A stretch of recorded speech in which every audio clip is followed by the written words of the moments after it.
Nottingham Trent University, working with you.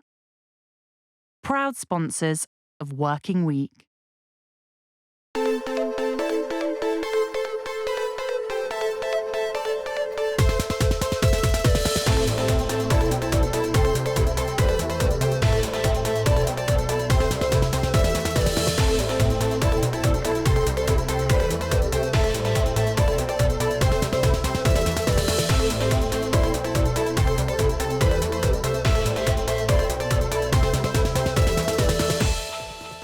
So, on Working Week this week, Rob, we are taking our life in our hands. Are you going to tell them why? Yeah, because we're on Columber Street after the schools have Whoa. kicked out. Yeah, we'll see how far we get.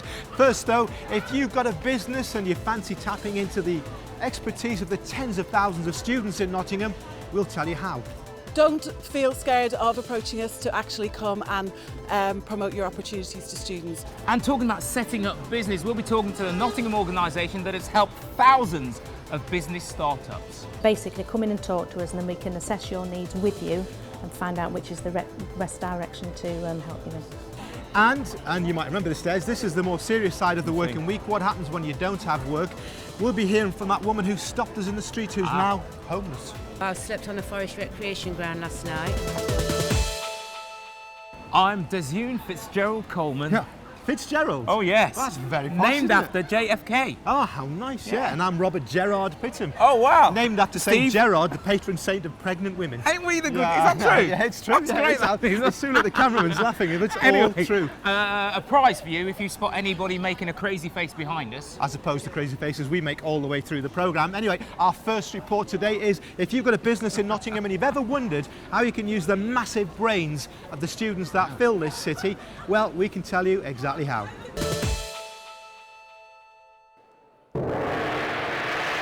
They want your attention at Nottingham Trent University, particularly if you run a business in Notts. The uni's on the lookout for companies to join in its job fair, which brings students and employers together. Don't feel scared of approaching us to actually come and promote your opportunities to students. We're a large organisation, but we are able to cater for all sizes of companies to come in and meet students in lots of different ways, and the Careers Fair is just one way of doing that. With 28,000 students, NTU's not just a big university, it's a big player in the city's economy. The Hive Business Incubator, for example, helps students and entrepreneurs in Notts to get started. It's produced 500 companies, many of them based here in Nottingham. There's also its programme of work experience for students. These two Trent graduates are working at North Midlands Construction, securing jobs there after spending a year in industry with the firm. It was a bit of an insight on the industry to understand what was going on. What we were learning in university, it allowed me to see in practice, and we learned how to design certain aspects, for instance, that you saw a picture of, but you didn't really know what you were designing as such. And then on my first summer placement, I went out on site, and most of these things that I was designing were actually being in use. It gave you a real kind of taste for what it's going to be. Everything from being out on site on cold winter mornings to spending time in the office during the summer when no one is outside. So it kind of gave you the best of both worlds. It gave you a chance to learn a whole array of things that kind of provided me with the necessary skills I needed to finish my degree and then carry on being a civil engineer. For companies like North Midlands, having a pool of local trained experts is invaluable. From our point of view, the benefit of having placement students is that we can sort of almost mould them to fit our business, and it's also a chance for us to see what talent's up and coming into the industry, and quite often they'll have different ideas about how things will work, and bring new ideas into the business, which is great for us. And then there's Thinkubator, where hundreds of students take on challenges from local businesses, helping them with projects that will lead to growth and bringing fresh ideas and thinking to helping their companies grow. And now the latest Careers Fair is another way to tap into that talent pool. It's a great way just to have conversations with students to actually understand what a student looks like, what skills and attributes they can bring to their organisation.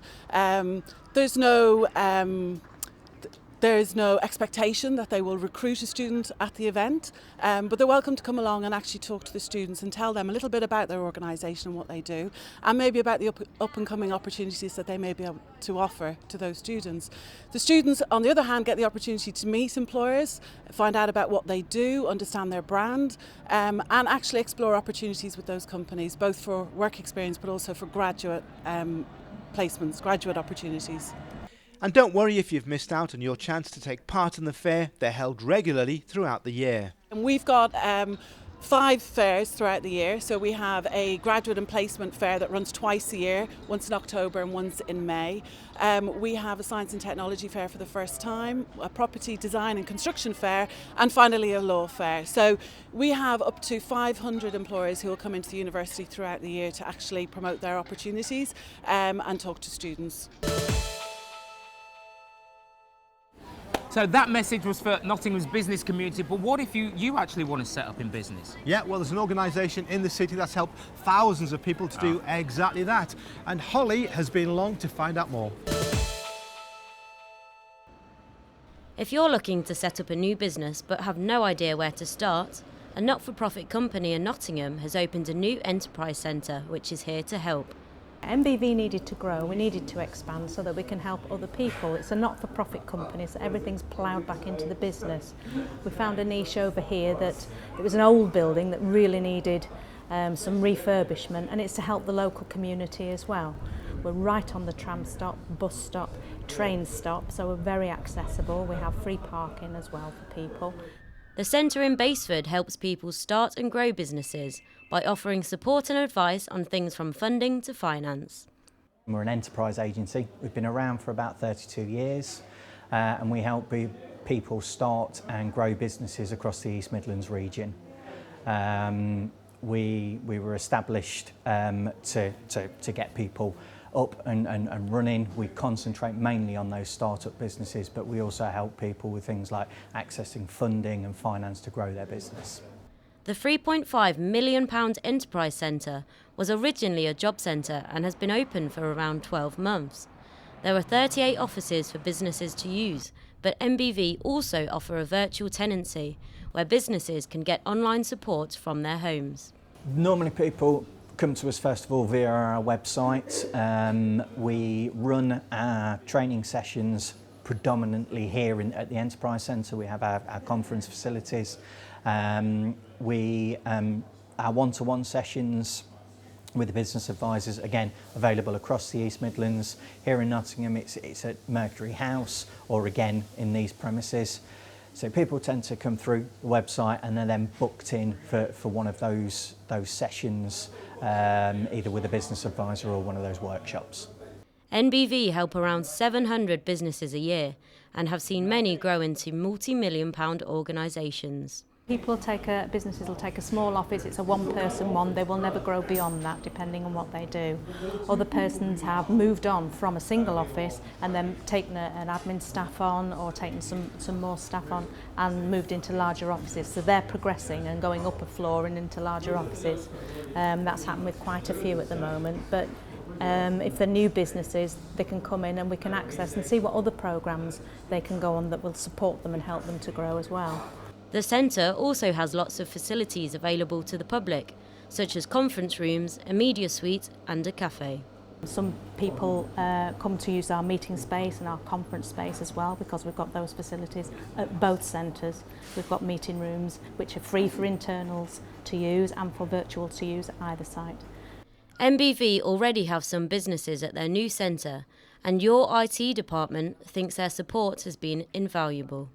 Well, one of the main struggles we've had is finding a decent office to house the main business in, and with MBV's help, it's allowed us to basically go into their new building, new David Lane Enterprise Centre, and have a really spacious office, and we've even divided the office up as well into sections. We've applied for grants and we've won grants, and this has allowed us to purchase expensive equipment that allows us to deliver a really good service to our clients, and utilising their infrastructure and their internet, super fast broadband they've got, allows us to deliver a really quick service to our clients, and without their help we wouldn't be able to do that.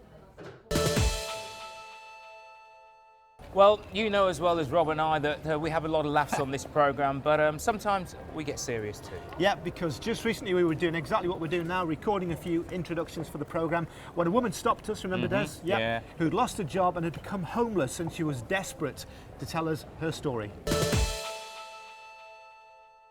Are you living somewhere at the moment? No, I slept on a forest recreation ground last night. How come? Because the homeless place I was in, the YMCA, the people was disturbing me with music. I kept asking the security to ask them to turn it down. They refused to do it, so I started banging doors in temper, and they evicted me because Where of that. are you sleeping tonight? I slept on the forest last night. I don't know where I'm sleeping What's tonight. that like? It's disgusting. I had to go 3 o'clock in the morning. 2 men came up flashing torch in my face on the bench. And did you say you got a job interview as well? Yesterday I missed it, yeah. I missed it because of all what's So how going tough is it, on. you know, if you're homeless, getting a job? Well, I've just been made redundant at Nottingham City Council, and since then I was in the births, deaths and marriages, 30-year service, and they made 9 of us redundant, and I've just been left like this on the street. So what's your plans now then, Tracy? I haven't really got any. I just want a job, obviously, and get at home. How do you think then about the system It's the being... government just not interested at all. And the benefits, I'm on £140 a fortnight I get, which is £70 a week. I was paying £40 a rent, so that left me like £50 a week. What do you say to them that have got nothing left, that are working, and then say, hold on, are the government asking us to pay more so we can support people that aren't working? Yeah, they people on should. the street? Well, no, I think that they should give more job opportunities. I know I've done voluntary for 2 years, and that's how I got in the births, deaths and marriages to start with. But no, I just think it's the government. They haven't lived off this kind of money what they're giving us, so they don't know what it feels like. So we heard about them earlier, that wonderful acronym NBV. We'll be looking at a couple of businesses that they've helped. Yep. NBV supported me in my early stage, gave me good advice, explained to me, try and keep my funds tight. They directed me in the right route. And we'll be catching up with the entrepreneur behind the traditional but also quite modern sweet shop, the Treat Kitchen. We've opened a shop in Leicester and we've got one opening in Derby, so business has gone well this year. That's it for now. See you after the break.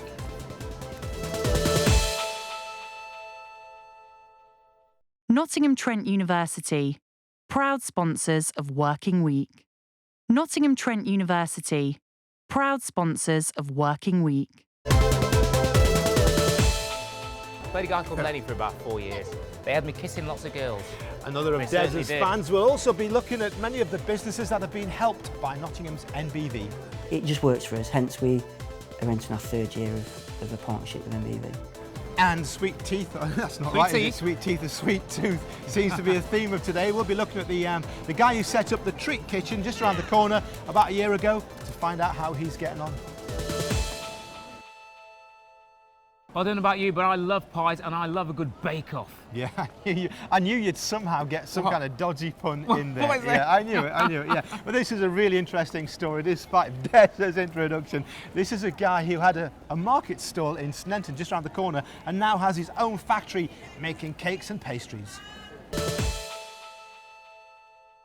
It started off from one man's kitchen in Basford, and now Bake Off and Pie are supplying hundreds of cafes and restaurants in Nottingham with the breads and pastries. And it's all down to the hard work and passion from one baker. On the baking side, there's just me. I'm lucky enough to have George, who does some driving for me in the mornings, which has meant I can now spend more time actually in the bakery, because before I used to do everything, including the deliveries, but now I can do a bit more product development, which is always good, which is what people want as well. The hours can vary, depends on the orders. I think through the week it's usually about 3 o'clock in the morning starts, but as it gets later on in the week we're talking night shifts then. The business started 2 years ago after Barry was made redundant. With over 30 years' experience in the baking industry, he noticed a lack of bakeries in Nottingham. He started out with a stall in Sneinton Market that was so successful he decided to take his baking to the next level. I went round and badgered a few people, and eventually my name people did seem to be finding my name about. So it's kind of built from there. It's a combination of both, you know, going around cold calling and my reputation, as it seems to be at the moment, seems to sometimes get ahead of me. It's an early start for a baker. Barry's up and working from 3 in the morning to make sure his breads and pastries are delivered to his customers in time for breakfast. First we're going to flatten this down so it'll go through the rollers a lot easier. Yep. So what is this dough going to be eventually? This is going to be croissants. Okay. So, which is a yeasted laminated dough. And what ingredients go into this dough? That it's flour, salt, sugar, milk, water. Surprisingly, the bakery is actually kept cold, so that the butter doesn't melt whilst being made into pastry. This was made about 3 hours ago, and it's been sitting in the fridge, chilling down, and now we're going to roll it out and we're going to put butter in the middle of it, and we're going to do a technique called laminating, which is putting it through this machine so we can build up the layers of fat on it. Barry prides himself on using natural ingredients from local suppliers. I mean, I do use a sort of bakery ingredient supplier, but I'm very, very careful on what I actually get from them. I'm quite picky. I won't use any preservatives, any added improvers, because it's not necessary in the production of bread. I don't understand why bakeries do that. If it's a product I'm not sure of, I always ask to see the specification sheets so I know that it is going to be up to what I want. Supermarket breads will be produced really quickly. Their emphasis is on get it made, get it on the shelves, get it sold. These take a lot longer because you get a lot better product. Theirs again will have a lot of improvers, additives of various kinds, which are just completely unnecessary in good quality bread. People are a lot more interested in things like the sourdough breads these days because it is a slightly better for you bread because of the long fermentation process. It breaks down a lot of the enzymes. So yeah, and I think people are more sort of interested in trying them because they've seen them on programmes like the Great British Bake Off. So yeah, no, it's a good thing. It's made using a natural fermentation process. If you mix flour and water together and leave it, you end up with what they call a starter or a mother dough. It ferments of its own accord. You don't need to put any yeast in it.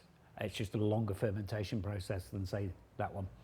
That could take 14 hours to prove up, whereas that's done ready to go in the oven in about 4 or 5 hours. Well, the biggest plan we've had recently for the future was to actually get the pastry side of things developed, and that's an ongoing process. I've got a certain amount that we put out, but I'm looking to expand that even further. At some point soon, I will probably look to take an apprentice on if we can find somebody that's happy to work the antisocial hours that bakers tend to do, really. It'd be nice to pass my skills on, really, seeing as we don't actually have a college that teaches bakery in Nottingham anymore. So this company's been running for over 30 years, so let's get back to MBV. Yeah, we heard about them earlier on. They help people across Nottingham and Nottinghamshire set up in business. We've been talking to some of the companies they've helped get started. NBV has been helping businesses in Nottingham for over 30 years. It's a not-for-profit organisation that relies on government funding. It's recently opened a new enterprise centre in Basford and is looking for businesses to come and take advantage of their services. Afari Media Limited was founded by Craig and his partner Ben. MBV helped them grow their business from their bedrooms to a team of 11 people. When we first moved into Mercury House, the previous office that MBV have, there was just myself and Ben, so we were essentially a bedroom business. So myself and Ben used to hook up on video on Google and talk to one another from our own bedrooms. Lots of cornflakes involved in those.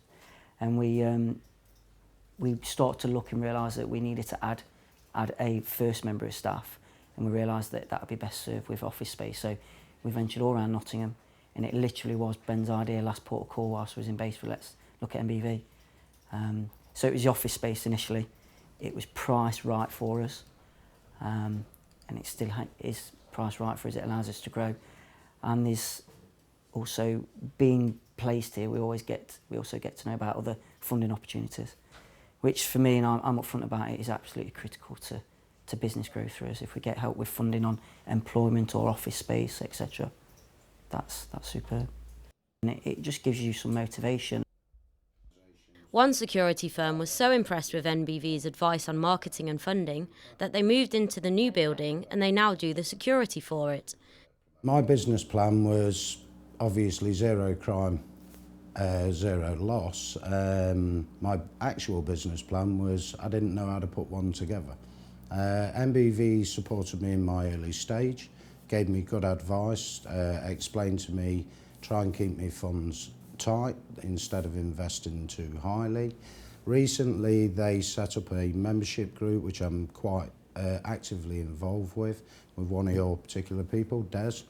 The people that tend to be turning up at those groups, to me, are entrepreneurs with great ideas, but with very little funding or support to get them there. MBV helping me in that principle was that they directed me in the right route. They didn't have to give me great funds. What they basically said at the start is put your plan together, follow a plan, and you may succeed. They can't guarantee you full success, but the plan is that they get their businesses to work together, and by doing that, the whole of the city starts to succeed. The business now looks after clients ranging from Prince Harry to local charity shops. My plans are to carry on as zero loss, zero and complete zero crime, to help support our local police force and process, and to grow the most successful security company that this region has ever seen, through honesty and integrity direct down the route. So yes. And about a year ago, I know you'll remember this, Rob, we met a guy who returned from Australia to Nottingham just to set up business. Yeah, back to his hometown, looking for a job, decided to set up the Treat Kitchen. We first met Martin Barnett last year when he was just setting up the Treat Kitchen. Martin's Nottingham born but had been living in Australia. When his son was born, he decided to bring his family back to his home city. Originally, we was going to come home and I was going to continue working as a buyer or a merchandiser for a big retailer, which I've done all my life. But something told me that I wanted to have a go at something myself or try something ourselves. My wife and I talked about it, and we had a good walk around Nottingham, and we decided to couple my buying experience of confectionery with my family heritage, which is also confectionery, and start a sweet shop in Nottingham, which, when you walk around the city centre, there wasn't one. There was Thornton's, and of course there was your Hotel Chocolate. But other than that, the independents, chocolate-wise and sweets-wise, really seem to have left the city centre. Martin's family has a long history of sweet making in Nottingham. His dad still helps out making the fudge. So setting up the Treat Kitchen seemed a natural idea.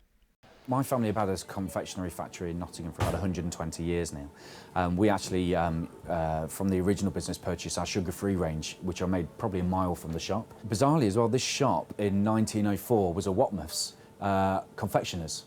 So 110 years later, we've converted the actual premises back into a sweet shop. That was his first venture, so how's Martin getting on now? We decided to catch up with him. We've opened a shop in Leicester and we've got one opening in Derby. So business has gone well this year. It's always difficult to open a new business from scratch with a new idea, and until you open the door, you're not entirely sure whether people like your idea or whether you've done something a bit crazy. So yeah. We're very lucky that we're out on the street an awful lot, and we sample an awful lot to our customers, and when they taste us, they trust us, and then they trust us for when they're gifting to other people.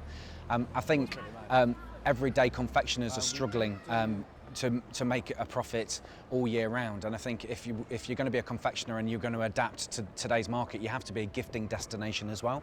So we're very keen to make ourselves available for all forms of gifts, which is where the cash is really. Can I have one of those bonbons? Yeah, you're more than welcome. There you go. Thank you very much.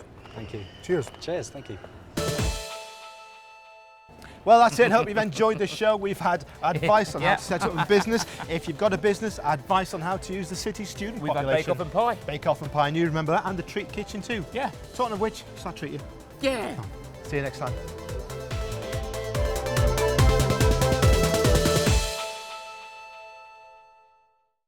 Nottingham Trent University, working with you.